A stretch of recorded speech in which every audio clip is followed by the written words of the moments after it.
Hi there, this is Dr. Evan Osar with the Institute for Integrative Health and Fitness Education. Welcome to this edition of Integrative Movement Insider for Facebook Live, and this is part 5 of a 5-part series on training and working with clients that have common spinal conditions, such as disc issues, osteoarthritic changes and or spinal stenosis, and even issues like anterolisthesis and or retrolisthesis.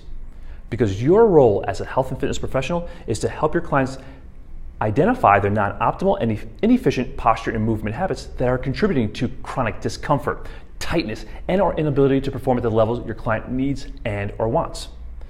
And then to help them use a corrective exercise strategy to help them develop more optimal and efficient posture and movement habits, and then integrate those more optimal and efficient posture and movement habits into the functional movement patterns that your clients ultimately need to do to safely and effectively accomplish their health and fitness goals. So I'm so glad you joined us in this series, and here's part 5.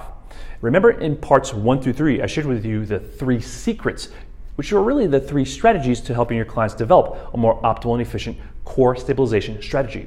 Secret number 1, or key number 1, was don't pull the belly button in towards the spine, because oftentimes that will flex the lumbar spine and pull the pelvis into posterior pelvic tilt, which are non-ideal positions for loading the pelvis and spine. And also to think about, we want the TPC, or that thoracopelvic cylinder, to be more like a cylinder, to be stabilized in this manner, not stabilized as if the client's pulling their belly button in towards the spine, which is narrowing the ADP diameter of the thoracopelvic cylinder. Secret number 2, train your client to maintain their most optimal and efficient neutral alignment so that their rib cage is stacked above their pelvis, so they maintain relative gentle thoracic kyphosis and lumbar lordosis, and then teach them how to maintain this through the early exercise progressions. And today I'll share with you also another video below this video about how to use a common pattern, the plank pattern, to train neutral alignment, and show you this 3rd secret. The 3rd key is to use the most appropriate progressions, because many of our clients that have chronic tightness, discomfort, and or the inability to use their core the way they need to and or want to, it's because they're using exercise progressions to feel the abs working, or to get a better sweat, or to really make the core work. And the exercise progression is actually contributing to the tightness or discomfort or the non-optimal strategy that they're using, because they're using an exercise pattern that's too high level for their level of control. That's why it's so important to use the most appropriate progressions to make sure your client maintains alignment, 3-dimensional breathing, and control throughout each progression that you're using with your client, that they don't lose range of motion through the progressions. And that's why I'll share with you in the video below this one how to set up the plank pattern, from the wall plank to the bench plank to the floor plank to even a more advanced level of plank. So that way you'll see the exact same alignment, the same breathing, the same control in each pattern. It's just higher level progressions based upon your client's ability to be able to maintain alignment and control of the thoracopelvic cylinder, and to maintain spinal curvatures, as well as to maintain that 3-dimensional breathing. And that's how you really become effective at working with clients that have spinal conditions, whether they're in their 20s, 30s, or 80s or 90s. And I just finished with a client, Michael, who's 88 years of age, and he does exercises 5 times a week. He does probably 2,000 flexion-based exercises each session. So he has spinal stenosis and some back discomfort.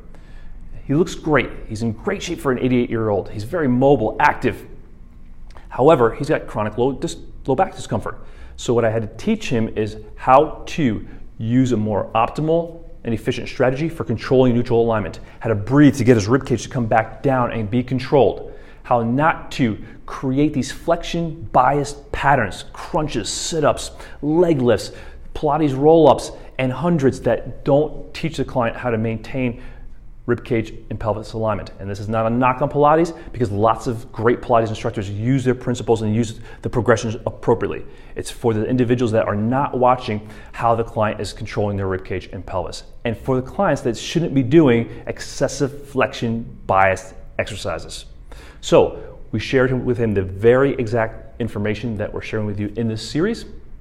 And we also helped him start to modify some of his flexion-based exercises so that he's maintaining more optimal alignment and control of his thoracopelvic cylinder. And even after 1 session, he already looks better, his posture looks better, and he noted less low back discomfort.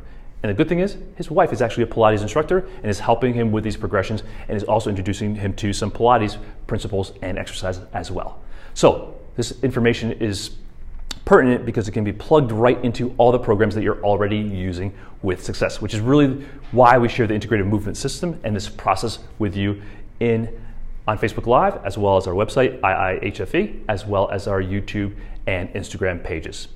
So this is Dr. Evan Osar. Thank you so much for joining me in this series. I hope it helps serve you. Make sure you watch that video below this to show you the plank progression. I'll show you a picture of my niece Sasha when she was 6 months of age to show you the perfect plank, and then I'll use the exact same strategy in my plank progression and the plank progressions that we use with our clients here in our clinic.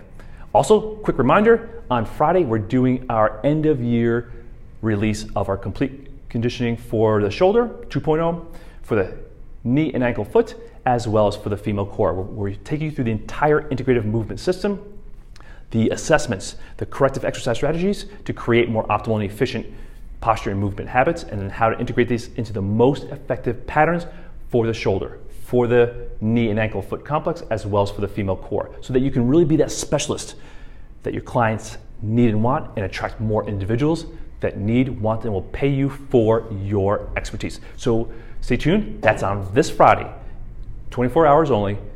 You get incredible offers, or deals I should say, on those 3 programs, as well as our 3-day intensive, the Integrative Corrective Exercise Instructor Program, where we put this whole program together for you to show you how to use the integrative movement system, how to use more appropriate and effective corrective exercises, how to properly assess your clients, and from there use the most appropriate corrective exercises, and how to take that into the functional movement patterns that your clients need to do to feel better, to move better, and perform at their greatest level. So watch for that on Friday. This is Dr. Evan Osar with the Institute for Integrative Health and Fitness Education. Thanks for watching. Thanks for allowing me to share this information with you. Make it a great day. We'll see you next time on Facebook Live.